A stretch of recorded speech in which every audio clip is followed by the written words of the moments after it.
Welcome for yet another physics lesson. We're going to discuss linear motion, graphs of motion, and to be specific, I want to analyze displacement time graphs. So let me come up with a common axis of displacement against time. Displacement against time. So we can have displacement on the vertical axis here. Displacement on the vertical axis against time on the horizontal axis. Against time. So we can have time in seconds. We can also have displacement here on this axis. Displacement in meters. So we can have displacement here. Displacement S in meters. Time T in seconds. Therefore, I'm going to come up with the different possible graphs and we analyze each. So let's say, for example, we have a graph through the origin and it is over a straight line. This is graph A, for example. Because we can see there is a straight line through the center, there is uniform gradient along this line, and because change in displacement with respect to time gives us velocity, then we should know that every slope is uniform throughout the straight line. Therefore, it means there is a common velocity because the slope is giving change in displacement with the time, and that is velocity. So an object whose plot of displacement against time gives a shape like this of A is said to be having uniform velocity. Uniform velocity. Let me sketch another graph. Let's say B is like this.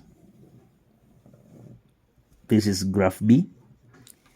So we can see B is a curve, which means there is no uniform change in displacement against time. Therefore, there is no specific gradient for such a graph. We can only get gradient at several instances. Like if we take a point here, let's say point U, at U, we can, because it is an instance, come up with the tangent to the curve at that particular point. And now for us to get change in displacement with respect to time, we need to get now the slope of this given tangent to the curve at that particular time.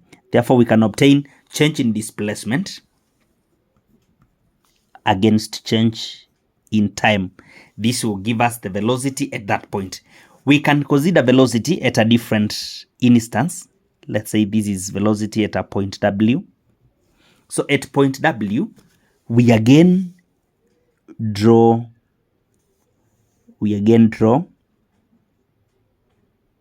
a tangent through W. Then at W now, for us to know velocity there, we need change in displacement against change in time. So we need to obtain slope of the tangent through W. Therefore, change in displacement against change in time will give us the velocity here.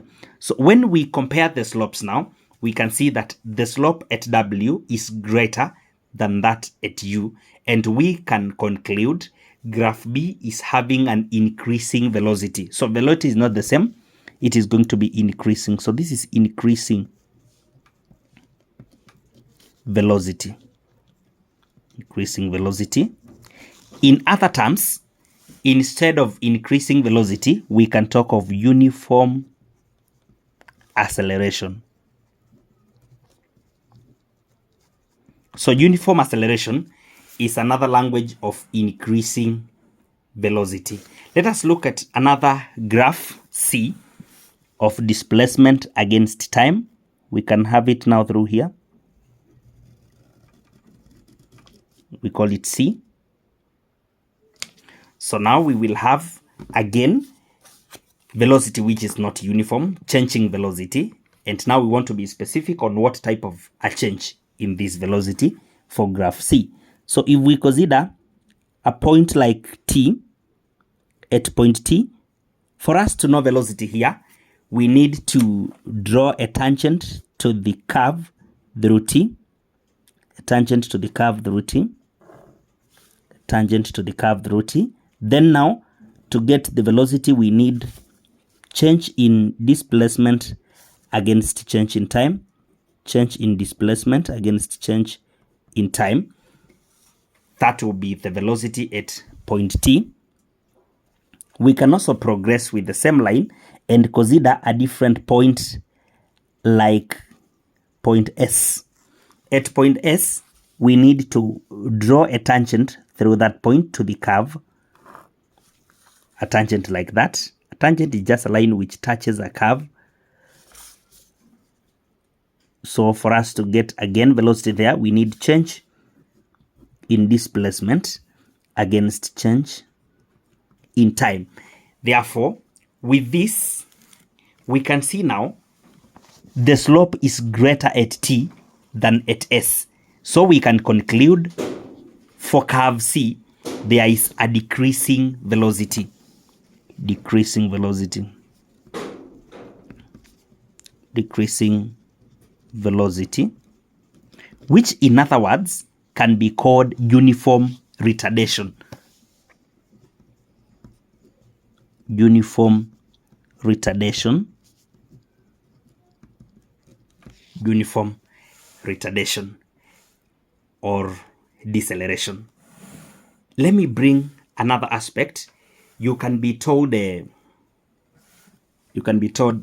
also explain a graph like this one. Let's say from a point like here, the graph is of a line which is just straight, a horizontal line, we call it D. Now this graph D, we can see with time there is no change in displacement.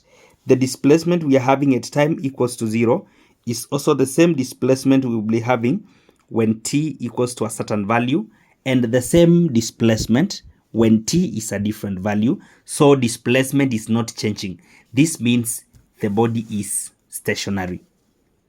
So this is a stationary body. A stationary body. The body is stationary. Let me bring another type of setting. You can be told to transfer actually the graphs now. Transfer the graphs. Transfer the graphs or the motions. Yeah, transfer the motions to a velocity time axis. Velocity time axis to a velocity time axis.